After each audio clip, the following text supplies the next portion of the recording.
Okay, children.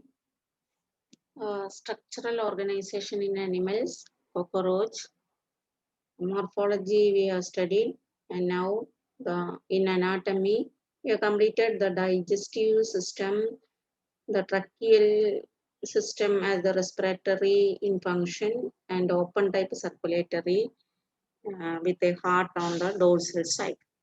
Okay, here the excretion and the nervous system. In this session, we are going to study.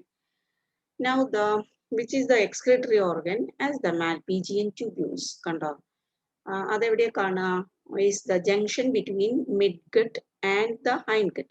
The hindgut തുടങ്ങുന്ന ഇതിന്റെ ഇടയിൽ നമ്മളിവിടെ the first portion ileum പറഞ്ഞു അല്ലേ. Ileum വളരെ constrict ആയിട്ടുള്ള ഒരു ഏരിയയാണ് ഇലിയം. ആ ഇലിയം ന്റെ ഭാഗത്തായിട്ടാണ് നമുക്ക് ആരെ കാണുക the Malpighian tubule. It is N yellowish filamentous structures. ഒരു 100 to 150 tubules are seen circling the as a ring around the ileum. ആ പോർഷനിൽ നമുക്ക് നോക്കാം. The main excretory organs, they are called the Malpighian tubules. കണ്ടോ Malpighian tubules correct ആയിട്ട് ആ പൊസിഷനിലാണ് കാണുക. They are thin filamentous tubule. നമ്മൾ കണ്ടല്ലോ വളരെ നേരിയ ട്യൂബ്യൂൾ ആണ്. And they are arranged as a ring of 100 to 150 tubules and seen at the junction of midgut and hindgut. And each tubule is lined by glandular ciliated cells. നമ്മളിവിടെ ഒന്ന് ആലോചിക്കണം, ഒരു tissue ഒരു പർട്ടിക്കുലർ ഓർഗൻ ആയി വന്നപ്പോൾ അവിടെയുള്ള cell എങ്ങനെയാണ് glandular ആണ്, ഒപ്പം സീലിയേറ്റഡ് ആണ്. അപ്പോൾ അതിൽ കൂടെ ചില വസ്തുക്കളെ അത് മൂവ് ടുവേർഡ്സ് എ ഡിറക്ഷൻ. അത് ഏത് ഡിറക്ഷനിൽ കൊണ്ടുപോകണു? ഈ ട്യൂബ്യൂളിന്റെ പ്രത്യേകത tube open to the space, tissue space, haemocoel അവിടേക്ക് തുറന്നിരിക്കും. അതിന്റെ മറ്റേ അറ്റം എവിടേക്ക് തുറന്നിരിക്കും? Into the ileum portion, ആ ഭാഗത്തേക്ക് തുറക്കും. അപ്പോ ഇതാണ് നമ്മുടെ സ്ട്രോ പോലെ, നമ്മൾ സ്ട്രോ കണ്ടിട്ടില്ലേ, ആ സ്ട്രോയിന്റെ രണ്ടറ്റം പോലെ ഇരിക്കുക ഈ മാൽപീജിയൻ ട്യൂബ്യൂളിന്റെ ഷേപ്പ്. അപ്പൊ അതിന്റെ ഒരറ്റം തുറന്നിരിക്കുന്നത് ഹീമോസീലിലേക്കല്ലേ. അവിടെ നിന്ന് വേസ്റ്റ്, വാട്ടർ, നൈട്രജനസ് വേസ്റ്റ് ഒക്കെ അതിങ്ങനെ അബ്സോർബ് ചെയ്യും. അതിൽ കൂടെ മാത്രമല്ല, അതിന്റെ ഉള്ളിൽ കൂടെ ഒക്കെ അതിങ്ങനെ അബ്സോർബ് ചെയ്യും, സൈഡിൽ കൂടെ ഒക്കെ അബ്സോർബ് ചെയ്തിട്ട് അതിനെ എന്തിന്റെ ഉള്ളിലേക്ക് കയറ്റിവിടും? ഈ സ്പേസ് ദാറ്റ് ഇലിയം പോർഷനിലേക്ക് കൊടുക്കും. And it move to the colon, then into the rectum, then the waste is eliminated out through anus. അങ്ങനെ ഇത് മൂവ് ചെയ്യുന്നതിനിടയ്ക്ക് വാട്ടറും സോൾട്ടും അങ്ങനെ നമുക്ക് കോക്രോച്ചിന് ആവശ്യമുള്ള മെറ്റീരിയൽസ് അത് അബ്സോർബ് ചെയ്യും ഈ പോർഷനിൽ വെച്ചിട്ട്. ആൻഡ് ഓൺലി ദ എന്താണ് waste material is accumulated in the rectum and finally it is discarded out. അപ്പോ ഈ മാൽപീജിയൻ ട്യൂബിളിന്റെ വർക്ക് എന്ന് പറഞ്ഞാൽ it convert the nitrogenous waste into uric acid. Uric acid is not soluble in water. അപ്പൊ ഇതിൽ കൂടെ ഇങ്ങനെ കടന്നു പോകുമ്പോൾ വെള്ളത്തിനെ ഇതിലേക്ക് തിരിച്ച് വലിച്ചെടുക്കാൻ അതിന് ഹെൽപ്പ് ചെയ്യാൻ പറ്റും. അപ്പോ Malpighian tubule convert the nitrogenous waste into uric acid and it is act as kidneys. It filter as well as it remove that nitrogenous waste into the digestive remaining digestive portion. And hence which type excretion is present? uricotelic excretion is present. ഇനി അതാണ് അപ്പൊ അതിന്റെ main excretory organ എന്ന് പറയുന്നത് Malpighian tubules ആണ്. അത് uric ആസിഡിനെ, nitrogenase വേസ്റ്റിനെ uric ആസിഡാക്കി convert ചെയ്യുകയും ആ യൂറിക് ആസിഡിനെ എലിമിനേറ്റ് ചെയ്യുകയും ചെയ്യും. ശരീരത്തിൽ നിന്ന് വേർതിരിച്ച് it is eliminated through the digestive tract. അതിന്റെ ഈ റെക്ടം അല്ലെങ്കിൽ ഇലിയം പോർഷനിലേക്ക് അതിനെ എലിമിനേറ്റ് ചെയ്ത് കളയും. ദെൻ അതർ എക്സ്ക്രീറ്ററി ഓർഗൻസ് ഏതൊക്കെയാണ്? Which are the other excretory organ? Fat body, നമ്മൾ നേരത്തെ കണ്ടിട്ട് പരിചയമുണ്ടല്ലോ ഫാറ്റ് ബോഡി. പിന്നെ വേറൊന്ന് നെഫ്രോസൈറ്റ്സ്, യൂറിക്കോസ് ഗ്ലാൻഡ്സ് എന്നാണ്. അതൊക്കെ അതിന്റെ പർട്ടിക്കുലർ സ്കിൻ സർഫസുമായിട്ടൊക്കെ ചേർന്ന് കാണുന്ന ചെറിയ ചെറിയ സ്ട്രക്ചേഴ്സ് ആണ്. ദേ ഓൾസോ ഇപ്പൊ നമുക്കും നമ്മുടെ സ്കിൻ സർഫസിലൊക്കെ ഓരോരോ ഗ്ലാൻഡുകളൊക്കെ, സ്വെറ്റ് ഗ്ലാൻഡ്, സെബേഷ്യസ് ഗ്ലാൻഡ് എന്നൊക്കെ പഠിച്ചിരുന്നു. അതേപോലെ ഇതിന്റെ ശരീരത്തില് ഈ പറഞ്ഞ സ്ട്രക്ചേഴ്സും എക്സ്ക്രീറ്ററി ഫംഗ്ഷൻ നടത്തുന്നതാണ്. അപ്പോ എക്സ്ക്രീറ്ററി ഓർഗൻസും അത് എങ്ങനെ മെയിൻ എക്സ്ക്രീറ്ററി ഓർഗൻ എങ്ങനെ ചെയ്യുന്നതെന്നൊക്കെ കിട്ടിയല്ലോ. Which type excretion is present? Uricotelic. That means It is excrete the nitrogenous waste in the form of uric acid. Now, the nervous system. Cockroach in the nervous system നോക്കിയാലോ, nervous system spread throughout the body. ശരീരം full ഇങ്ങനെ വ്യാപിച്ചു കിടക്കുന്ന ഒരു nervous system ഇതിനെ കാണാം. കുറച്ചുകൂടി orientation nervous systemത്തിൽ കാണാം. മറ്റ് കമ്പയർ ചെയ്യുമ്പോൾ മറ്റ് ഇൻവെർട്ടിബ്രേറ്റ്സിനെ വെച്ച്. അപ്പോൾ ഇവിടെയുള്ള പ്രത്യേകത, it's brain like structure is present. That brain like structure is the cerebral ganglia. They are present over or dorsal to the esophagus. ഒരു പെയേർഡ് ആയിട്ടുള്ള ഒരു ഗാംഗ്ലിയ. ഗാംഗ്ലിയ എന്ന് വെച്ചാൽ ganglion, ganglia plural, ganglion singular, and ganglion means collection of nerve cells. അതായത് ഈ ഉണ്ട പോലെ കാണുന്ന ഈ പോർഷനിലെ കുറെ നെർവ് സെൽ ഒരുമിച്ച് കട്ടകൂടി ഇരിക്കുന്നുണ്ട് എന്നർത്ഥം. അങ്ങനെ pair of ganglion, ganglia is present. അത് ഈ ഈസോഫാഗസിന്റെ ഡോർസൽ സൈഡിലായിട്ടാണ് അതിനെ കാണുക. നമുക്കറിയാലോ നമ്മുടെ ബ്രെയിൻ ഡോർസലാണ് അല്ലെ. ഇപ്പൊ ഡോർസൽ സൈഡിലായിട്ടാണ് ഇതിന്റെ ബ്രെയിൻ കാണുന്നത്. ഓക്കെ, സെറിബ്രൽ ഗാംഗ്ലിയോൺ എന്നാണ് അതിനെ പറയാ, ഗാംഗ്ലിയ.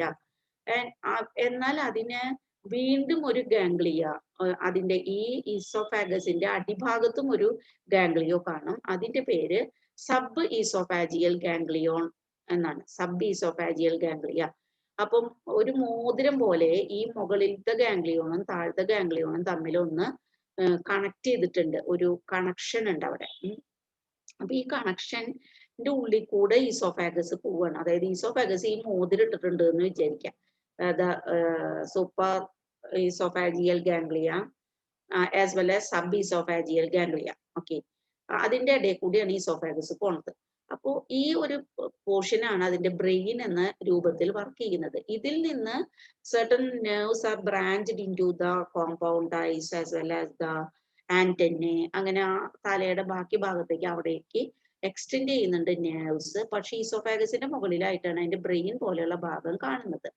ദെൻ അടിഭാഗത്തുള്ള ഈ സബ് ഈസോഫാജിയൽ ഗാംഗ്ലിയോണിൽ നിന്ന് വീണ്ടും ചില നെർവ് കോഡ് അറൈസ് ചെയ്യുന്നുണ്ട്. കണ്ടോ, അത് വെൻട്രൽ സൈഡിൽ കൂടിയാണ് നെർവ് കോഡ് പാസ് ചെയ്യുന്നത്. നമ്മളുടെ നെർവ് കോഡ് എവിടെയാ കാണുക, സ്പൈനൽ കോഡ് എവിടെയാ കാണുക, ഡോർസലാണ്. പക്ഷേ ഇത് ഇൻവെർട്ടിബ്രേറ്റ് ആണ്, ഇതിന്റെ വെൻട്രൽ സൈഡിലാണ് നെർവ് കോഡ് കാണുന്നത്. അപ്പൊ ഈ നെർവ് കോഡ് കണ്ടോ പെയേർഡ് ആണ്, paired ventrally placed nerve code present. ഈ നെർവ് കോഡ് എക്സ്റ്റെൻഡ് ചെയ്തിട്ടുണ്ട് എവിടം വരെ, എയ്നൽ പോർഷൻ വരെ എക്സ്റ്റെൻഡ് ചെയ്തിട്ടുണ്ട്. മാത്രമല്ല at each segment present paired ganglia. ഓരോ സെഗ്മെന്റിലും അവിടെ കുറച്ച് കളക്ഷൻ ഓഫ് നെർവ് സെൽസ് കാണാം, ഗാംഗ്ലിയ. തൊറാക്സില് 3 തൊറാസിക് സെഗ്മെന്റിലും ആയിട്ട് 3 ഗാംഗ്ലിയ കാണാം. അബ്ഡമനിൽ നമുക്കറിയാം 10 സെഗ്മെന്റ് ഉണ്ടെന്ന്. പക്ഷേ അബ്ഡമനിൽ 6 ഗാംഗ്ലിയോണേ ഉള്ളൂ. ആ 6ാമത്തെ ഗാംഗ്ലിയയിൽ നിന്ന് കുറെ ബ്രാഞ്ചസ് അതിന്റെ ബാക്കിയുള്ള പോർഷനിലേക്കൊക്കെ കൊടുത്തേക്കാണ്. അങ്ങനെയാണ് അതിന്റെ നെർവസ് സിസ്റ്റം പറഞ്ഞേക്കുന്നത്. അപ്പോ എന്തൊക്കെയാ പാർട്സ്, ഇപ്പൊ പിക്ചറൊക്കെ കിട്ടിയില്ലേ. ഇനി പാർട്സ് നോക്കി കഴിഞ്ഞാൽ ഒരു ചെറിയ ഭാഗം നെർവ് ടിഷ്യൂ ആണ് ഹെഡ് റീജിയനിൽ കാണാം. അതായത് ഇതിൽ നിന്നുള്ള എക്സ്റ്റൻഷൻ ആ കോമ്പൗണ്ട് ഐസും ഫീലേഴ്സിലേക്കും പോയേക്കണ നെർവ് ടിഷ്യൂ മാത്രമാണ് ഹെഡിൽ കാണാം. ഓക്കെ, ബ്രെയിൻ എന്ന് പറയുന്നത് റെപ്രസെന്റ് ചെയ്തിരിക്കുന്നത് supra oesophageal ganglion and sub oesophageal ganglion ഒക്കെ കൂടി ചേർന്നിട്ടാണ്. ഇതിൽ supra oesophageal ganglion control the sensory nerves and the subesophageal ganglion and the nerve ring control the motor activities. Then the paired longitudinal ventral nerve cord present, which is extending from the subesophageal ganglion to the anal portion. Then a series of fused segmentally arranged ganglia present, and 3 ganglia in the thorax and 6 ganglia in the abdomen. Okay, and then from each ganglia that nerves are supplied to that particular segment, that area. അതാണ് അതിന്റെ nervous system. Okay, and then cockroaches can survive without head. ഇതൊരു question ചിലപ്പോൾ വരാം. ഇതിന്റെ കണ്ട cockroach ഇങ്ങനെ തലയൊക്കെ മുറിച്ചിട്ടാലും ഇതിന് ഒരാഴ്ചയൊക്കെ ഇതിനിങ്ങനെ ജീവിക്കാൻ പറ്റും. കാരണം എന്താ വെച്ചാൽ ഇതിന്റെ ബ്രെയിനിന്റെ ഒരു പ്രധാന ഭാഗം കാണുന്നത് ഈ ഒരു ഭാഗത്താ, ഈസോഫാഗസിന്റെ അവിടെയായിട്ട് ബ്രെയിൻ. എന്നാൽ ഇവിടേക്ക് എക്സ്റ്റെൻഡ് ചെയ്ത് പോന്നേക്കണത് ആകെ കുറച്ച് ഈ കണ്ണുകളിലേക്കും ആന്റിനയിലേക്കുള്ള നെർവ്സ് ആണ്. അതുകൊണ്ട് ഇവിടെ ഒരു ഇത്തിരി ഭാഗം ബ്രെയിൻ ഉണ്ടെങ്കിൽ തന്നെ അതിന് പിന്നെ ബാക്കി കൺട്രോൾ ഇവിടെയുള്ള thoracic മൂവ്മെന്റ്സ് ഒക്കെ നടത്താൻ പറ്റും. പക്ഷെ ഇത് മരിച്ചു പോകും. എന്താ കാരണം? വെള്ളം അല്ലെങ്കിൽ ഫുഡ് ഒന്നും എടുക്കാൻ പറ്റില്ലല്ലോ. അപ്പൊ അങ്ങനെ ചത്തു പോകും. ഓക്കെ. പിന്നെ വേറൊന്ന് നമുക്ക് അറിയാം നമ്മുടെ തലയിലാണ് എന്തിരിക്കുന്നത്, റെസ്പിറേറ്ററി ഓർഗൻ ഇരിക്കണം അല്ലെ, നോസ് ഒക്കെ ഇരിക്കണം. ഇതിന്റെ അങ്ങനെയല്ല. ഇതിന്റെ respiratory organs are present on the lateral surface, സൈഡിലാണ് എന്താണ് സ്പൈറക്കിൾസ് ഉള്ളത്. അപ്പോ അതിന് ശ്വസിക്കാൻ ഒരു ബുദ്ധിമുട്ടില്ല. ഇതിന്റെ തലയൊക്കെ മുറിച്ചാലും ഇത് ഇങ്ങനെ നല്ല സുഖമായിട്ട് ചിരിച്ചിരിക്കുന്നുണ്ടാവും അല്ലേ. ഓക്കെ. അപ്പൊ അതാണ് ദ റെസ്പിറേറ്ററി ഓർഗൻസും ബ്രെയിനും എല്ലാം ഈ കുറച്ച് പോർഷനെ ഹെഡിലുള്ളൂ. അതുകൊണ്ടും അതിന് കുറച്ച് നാൾ കൂടി ജീവിക്കാൻ പറ്റുള്ളൂ, ആഴ്ചക്ക്. കോക്രോച്ചസ്, ഇമ്പോർട്ടൻറ്റ് സെൻസ് ഓർഗൻസ്, അതുകൂടി ഒന്ന് നോക്കിയേക്കാം. Which are the important sense organs in cockroach? ഇതും നമ്മളൊന്ന് ഓർത്തിരിക്കേണ്ടത്. ഏറ്റവും പ്രധാനപ്പെട്ടത് ഫീലേഴ്സ് ആണ്. They are the antennae. അപ്പൊ ഫീലേഴ്സ് വെച്ചിട്ടാണല്ലോ അതെല്ലാം സ്ഥലമൊക്കെ പരിസര വീക്ഷണം നടത്തിയിരുന്നത്. ദെൻ ദ മാക്സിലറി പാൾപ്സ്, ഭക്ഷണം, ഇത് ഭക്ഷണമാണ് എന്ന് അറിയണമെങ്കിൽ ആ പാൾപ്സ് maxilla വെച്ചിട്ടാണത് it capture the food. അപ്പൊ മാക്സിലറി പാൾപ്സും അതിന്റെ ഒരു സെൻസറി ഓർഗനായിട്ട് വർക്ക് ചെയ്യും. ലേബിയൽ പാൾസ് ഭക്ഷണം താഴെ പോകാണ്ട് നോക്കുന്നതാണ്. അപ്പൊ അവിടെ അതും അതിനെ സെലക്ട് ചെയ്ത് നോക്കും ഫുഡ് അതിന് പറ്റണതാണോന്നേ. അപ്പൊ അതിന് ഉള്ള സെൻസറി സ്ട്രക്ചേഴ്സ് അതിലുണ്ട്. മാക്സിലറി പാൽപ്പിലുണ്ട്, ലേബിയൽ പാൽപ്പിലുണ്ട്. ആൻഡ് എയ്നൽ സെൽസ് ഏറ്റവും അതിന്റെ എന്താണ് ഏറ്റവും ലാസ്റ്റ് പോർഷനിൽ കാണുന്ന ഒരു സ്ട്രക്ചർ ആണല്ലേ എയ്നൽ സെൽസ്. അവിടെയും സെൻസറി ഫീലേഴ്സ് ഉണ്ട്. പിന്നെ ഏറ്റവും പ്രധാനം നിങ്ങൾക്ക് പഠിക്കാനുള്ളത് ഐസ് ആണ്. ഐസ് കോമ്പൗണ്ട് ഐ എന്നാണ് പറഞ്ഞത്. കാരണം each I consist of many I units. ഓരോ ഐ യൂണിറ്റിന്റെയും പേര് ഒമാറ്റിഡിയം, പേര് പഠിക്കണം. അത് പ്ലൂറൽ ആയിട്ട് പറഞ്ഞാൽ കുറെ യൂണിറ്റ് ഒരുമിച്ച് പറയുമ്പോൾ ഒമാറ്റിഡിയ. അപ്പൊ മെനി ഒമാറ്റിഡിയ പ്രസന്റ്. ഓക്കെ, കണ്ടത് വലുതാക്കി കാണിച്ചതാണ് കേട്ടോ. അപ്പൊ ഇത് ഇങ്ങനെയാണ് ഇരിക്കുന്നത്. കണ്ട ഇവിടെയും കുറേശ്ശെ കാണാം ഒമാറ്റിഡിയ അല്ലെ.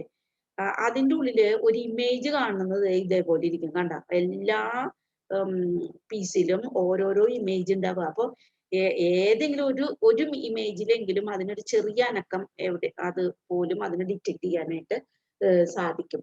കോക്രോച്ചില് അതിന്റെ eyes contain more than thousands of lenses.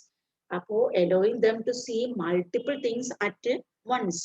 ഒരുമിച്ച് കുറേ ഇമേജ് ആയിട്ട് ഉണ്ടാക്കാനായിട്ട് പറ്റും. അങ്ങനെ കാണിക്കുന്നത് കൊണ്ട് അതിന്റെ വിഷനെ മൊസൈക്ക് വിഷൻ എന്നാണ് പറയാ. They can make several images of an object. Okay, they can make several images of an object. അപ്പോ അതിന്റെ റെസൊല്യൂഷൻ കുറവാണെങ്കിലും സെൻസിറ്റിവിറ്റി ഒക്കെ ഉണ്ടായിട്ട് അതിന് നൊക്ടേണൽ വിഷന് വളരെ ആപ്റ്റ് ആണ് അതിന്റെ ഈ കണ്ണുകൾ കേട്ടോ. അപ്പൊ സെൻസ് ഓർഗൻസ് ഇമ്പോർട്ടന്റ് ആണ്. മൊസൈക്ക് വിഷൻ, ഒമാറ്റിഡിയം ഒക്കെ. Children, thank you.